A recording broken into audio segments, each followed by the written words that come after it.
Jazz Scene Buffalo. Sponsored by Compassionate Medical Care of Western New York. When you need us, we're there. Compassionate Care. Patient portal information at wnycompassioncare.com.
Welcome and thank you for joining us at Jazz Scene Buffalo, the show that brings you a mere glimpse into jazz in Western New York. My name is Constance Caldwell, and it gives me great pleasure to present and introduce Western New York's first call jazz musicians, educators, and band leaders.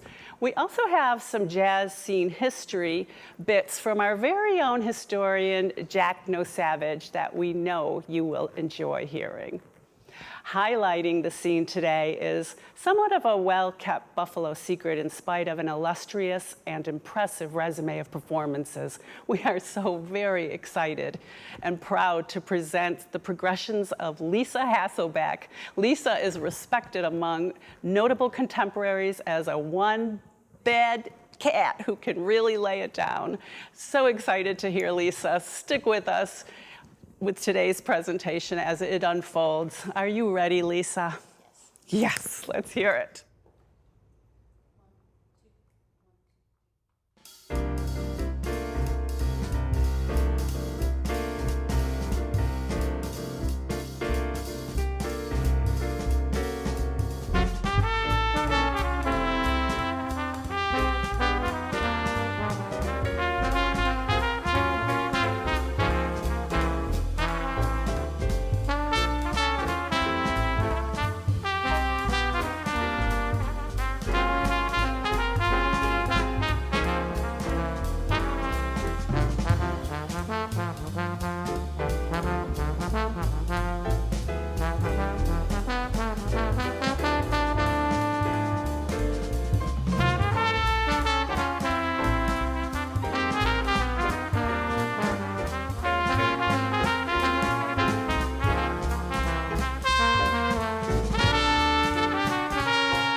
I'm Jack Nossavage on Jazz Scene Buffalo. I'm here today with our two featured guests, Lisa and John Hasselback. Hey, Jack. Hi, Jack. Thank you guys for joining us. Yeah, absolutely. So I wanted to start out, you know, you guys, in addition to, you know, being musical partners, you're also partners in life. Can I ask where you guys met? Yes, we met at college at the University of Hartford in Connecticut, where we both studied with Jackie McLean. Yeah. And I was also a student of Jackie Byard. And we had a great experience going to school there. Yeah, and our son ended up going there after we did. So Yeah, 2 generations went there. that was special. Yeah, absolutely. We Yeah. also had another special teacher there, Nat Reeves, who was just an integral part in our upbringing. You know, Yeah. he was always getting gigs for us, and you know, helping us and checking in and coming down to the practice rooms and playing with the kids, and it was great. It was great. And Nat's still there, right? He recently retired. Oh, he but- did? Yeah, but he still lives in Hartford, and he's still very active there. Yeah. Yeah. Antoine Roney was a classmate of ours. Yep. And there many. Steve Davis was my roommate. So many great, well-known jazz musicians were classmates of ours, and Yeah. it was a great time. Yep. It was. Yeah. Yeah. So with all that, you know, you guys eventually moved back to Buffalo, and you both became educators. Yep. Yes. Yes, and you know, we were happy to be here because John's family is from here, and we just enjoyed the scene here. We were able to, you know, get our feet wet and take off.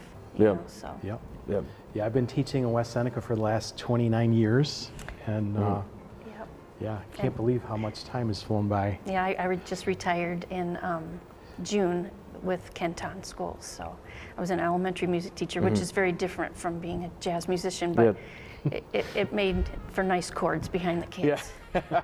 Was there any crossover there? Did you get to, you know, play around a little bit? Yeah, I can remember doing some jazz tunes here and there, you know, with the kids, and definitely, actually, when I was teaching middle school, I remember teaching them how to play the blues on the instruments, you know, improvise. So I did enjoy that. Yeah, so in addition to, you know, being teachers here locally, I know you guys do get calls regularly for other work, you know, whether it's, you know, down in New York, or I know you've done a couple European tours over the years. Yeah.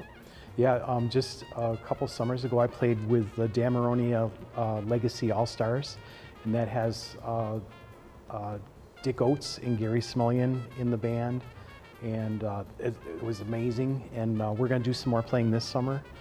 And at the time we had Jim Rotundi playing with us, and sadly he's not here anymore. So we're going to be joined by Joe Magnarelli. Oh, great. Yeah. Yeah. That'll be Yeah, great. another upstate guy. Yeah, that's right. Yeah. That's right. Yep. Yeah, and I've had fun playing gigs around the area. I've had the privilege to play with the BPO in the Pops concerts, about five or six concerts. And, you know, we play a lot of gigs together. Yep. In various bands, big bands, small groups, and it's just nice, you know, to get it. absolutely. We get what's going on, you know, And to be able to share that together too, I'm sure is special. Yes, Yeah. for sure. Yeah.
John, thank you for joining us today. Yeah, thanks, Jack. It was my pleasure. Yeah, absolutely. We talked a little bit with your parents earlier. We talked with your grandfather on this episode. You know, and I wanted to hear from you a little bit about having those, you know, early musical roots and, you know, how they influenced you today. Yeah, well, I don't know. I think first thing, 3 generations of music, you know, in any family is pretty unique, and it's a really special thing, I think, for all of us to share. You know, growing up in the household that I did, you know, with my family and my, you know, there's always music around. You know, we'd go to their gigs as little kids. You know, me and my siblings, you know, packed up in the van, and I remember going out and, you know, hearing different concerts. You know, Art Park. You know, the Italian Festival downtown. You know, playing out on the Albright Knox steps, and now it's really cool that I'm doing all that too. You know, alongside of them. So. Yeah, man. You know, I mean, so you and I have known each other now for probably about 10 years, and I've always really been, you know, fascinated with following your trajectory. And we were able to work on your introductory album together. So October of 2020, you gave me a call, and we ended up. Oh, I'll let you tell the rest of the story, but we ended up at a very cool studio in Western Massachusetts. Yeah, that was a great time. You know, that was kind of well, first it was COVID, so I thought it was really important to make music at that time. And you know, I was so glad that you could come down and document it with us too. But you know, really special with some Grammy Award-winning musicians: Steve Davis, Wayne Escoffrey, Jonathan Barber, Lucas Curtis, and Tabor Gable.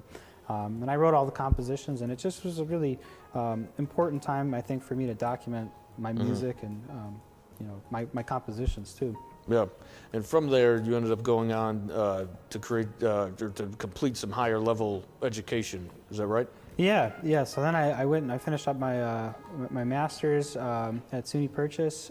Went to the Hart School for my undergrad, Jackie McLean Institute of Jazz, and then I went to the Eastman School, and I just finished my doctorate of musical arts there. And now I'm teaching at. While at Eastman, I was you know, teaching a couple classes there and at Syracuse University, and now I'm teaching at Oberlin Conservatory of Music outside of Cleveland full time, and as a postdoctoral fellow in jazz history, working with the Newman Collection. Okay, so, yeah, very cool. So to bring it full circle, you know, obviously you talked a little bit about how the music here in Buffalo influenced you. Is there anything that you know, bring to your younger generation of students? Yeah, I mean, you know, again, like coming from like the household I came from, you know, my parents went to the Hart School with Jackie McLean, and you know, I remember being a little kid and seeing great bassist Nat Reeves in the parking lot when we took a trip out there one time, and he had the cleanest suit on, and he's rolling his bass out, and I just remember how cool he was, and I was like, I want to be like him. Yeah. So that's why I went to study there, and you know, following as I put it, carrying the torch of, you know, all the people before us. So. Yeah, and before we wrap up, I was just wondering, got any future projects that we can keep an eye out for? Yeah.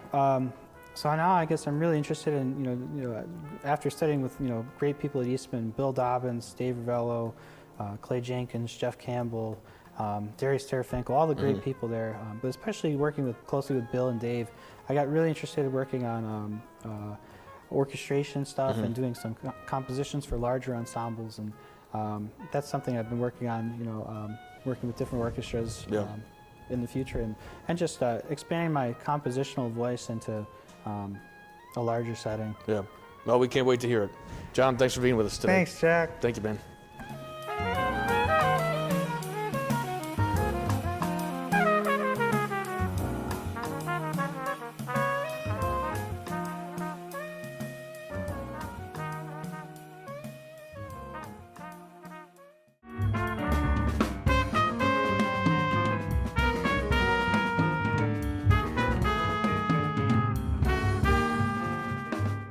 It's a lot of really great music we've been listening to. I'm looking forward to a couple more coming up later in this segment. I did want to take a moment and just ask you a little bit about your own background. Well, I started piano at the age of 4, and I studied classical music, and then when I was 16, I went to Interlochen Arts Academy for 2 years. My parents moved overseas, and I was there with my sister. And I really enjoyed that, learned a lot. It was basically like college, you know, at the high school level. And then I went to University of Hartford, and I studied there. And then the rest has just been learning on the job here in Buffalo. Yeah. Yeah. Are there any, you know, particular musical influences that come to mind?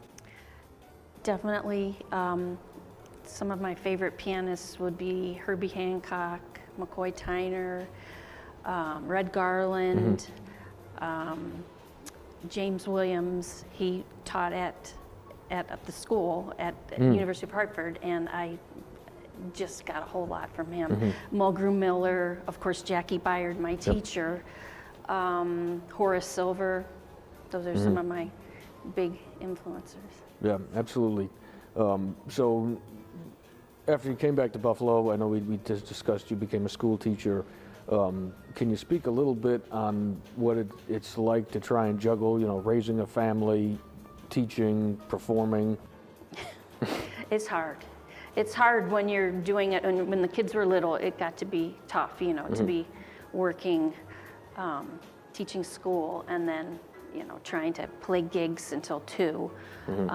So I did cut back a little bit when they were younger, but then, you know, as I got older, I got back into it, and, you know, you just do it. You just do the job that you have to do at the time, and make the most time that you can for the kids and everything and the family. Yeah, well, and you certainly have become a first call player. You know, when anybody comes to town, I know that's absolutely, you're one of the top names on the list. Are there any, you know, experiences you've had backing up, you know, some musicians that have come to Buffalo that stand out?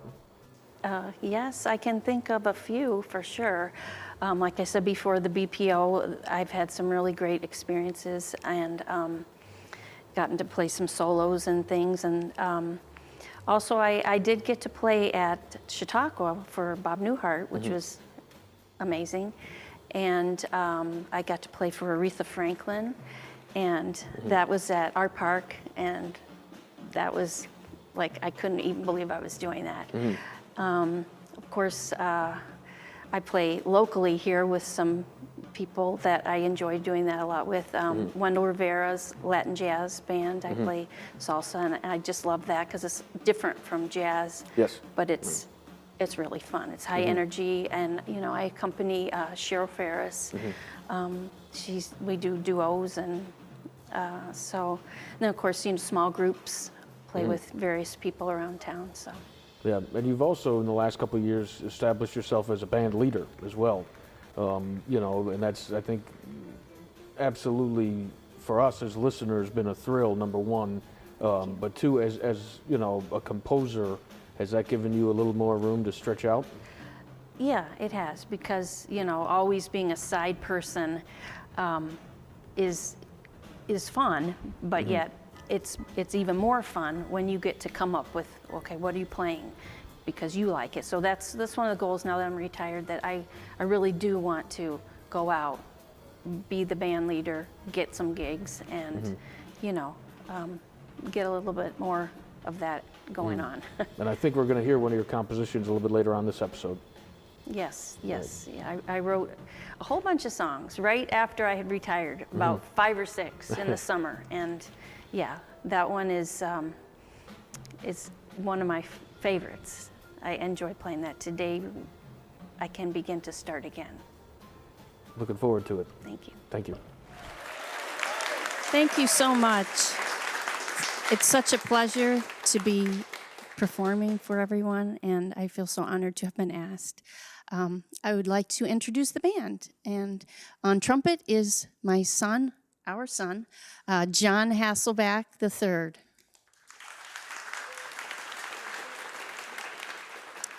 And on trombone is my husband, John Hasselback Jr.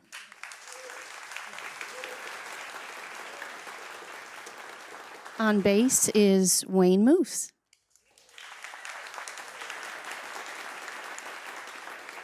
And on drums is John Bacon Jr.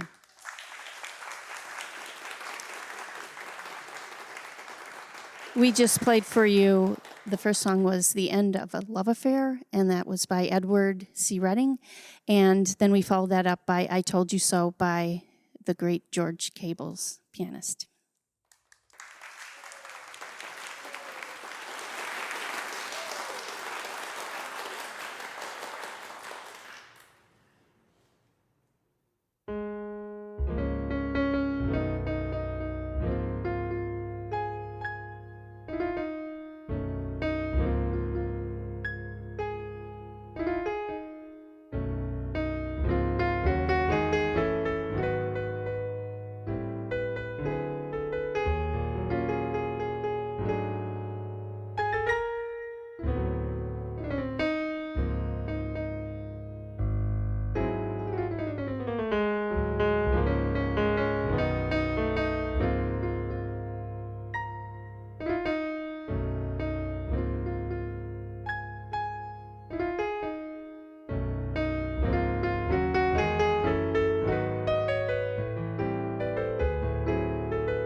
I'm here with a very special guest, the patriarch of the family that's presenting today's episode. This is John Hasselback Sr. Thank you for being here today. Oh, my pleasure, my pleasure. Yeah. I did want to start out, because you've been an active piano player in Buffalo for, I mean, how long now? Well, I went to Fredonia in 1963 and graduated in 67, and I moved up here, started teaching music at the East Aurora Public Schools, and played all since that time. Mm-hmm. I kind of got adopted by some of the, old guard here that was here in Buffalo, and got to play in the telethons here, many telethons, and then also at Melody Fair, Summit Art Park, and all around. And the big fun was getting to know and play for Mark Murphy, Yeah. who was a phenomenal, world-renowned. Yeah, I know Mark had essentially a second home here in Buffalo. Yes, he did. Yeah, he loved Buffalo. Syracuse guy, and so Buffalo was on his itinerary of tours that he would make, and we developed a great relationship, and the kids knew him. When John was little, it was Uncle Mark, and so I see you have this program here. Yeah, I wanted to ask you about this. So, having worked with Mark, I assume eventually you got a call about a very interesting program. Mark was interested in presenting a concert of Harold Arlen music. Yes, he brought scores back from Europe. Jerry Van Rooyen was the arranger, and they over there in the Dutch NOS Orchestra, they would do Harold Arlen, this particular one, and they would do other great American songbook composers. I know he was well known for doing a lot of Billy Strayhorn stuff. Yeah, and some of it you'll find on YouTube. You can see Mark with that group, and so he brings his scores back and a tape, and I said, Mark, this is perfect. Harold Arlen's a Buffalo guy. Let's present it to the BPO, and the folks there liked it. And as I was explaining, the scores needed to be reduced to parts, and so I would come home from school, and left-handed as I am, with a very soft pencil, would do I did the 45-minute scores for the entire orchestra. Yeah, wow. Yeah, and it was a labor of love, but it was phenomenal. Yeah, and so I see, a lot of the fellas that were featured there are no longer. Yeah, I mean, every single one of them in their own right is a Buffalo legend at this point. Yes, indeed. Yeah, Yeah. yeah. Nick Malfasi, Louis Marino. Oh, of course. Yeah, and it's a little scary because I'm like Bobby and I are the last two. Yeah. Yeah, standing. Yeah. Yeah. Now, also on this concert was the great Ernestine Anderson. Right. Ernestine was great. Really, after the show, my wife decided we should have a party at the house. And so she came out with Mark, and it was a great evening. And there was snow on the ground, and Ernestine saw the skis that my kids had, and she said, "Oh, I'd never, and there was a slope out in front of our house." So she skied, a little bit that evening, and yeah, it was great. Just a wonderful a tribute to Harold Arlen, and the orchestra was phenomenal. The guys were really great, very, how do you say it? I mean, they were really impressed because they realized that I played piano and Gillespie for it, but that I was the one that copied all the parts, and there was only one mistake in the oboe part. In the place where the song "When the Sun Comes Out," there was just one little accidental that needed to be corrected. A lot of notes, and so I was really proud of that night. That was a lot of fun. Yeah.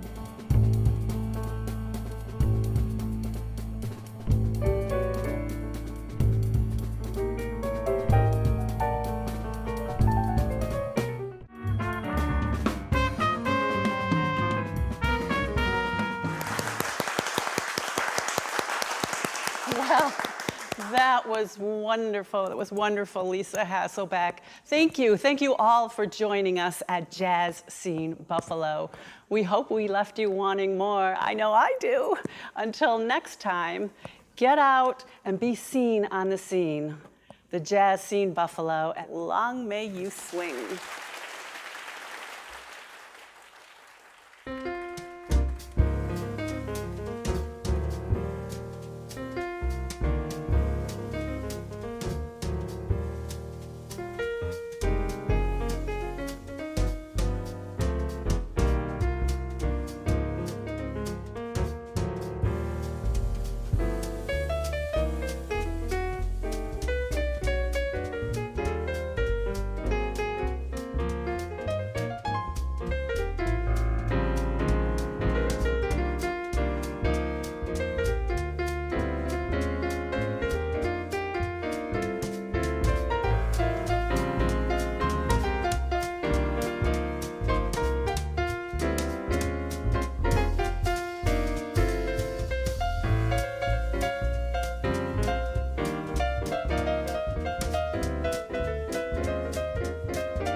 Jazz Scene Buffalo.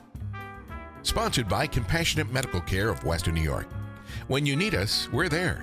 Compassionate Care. Patient portal information at wnycompassioncare.com.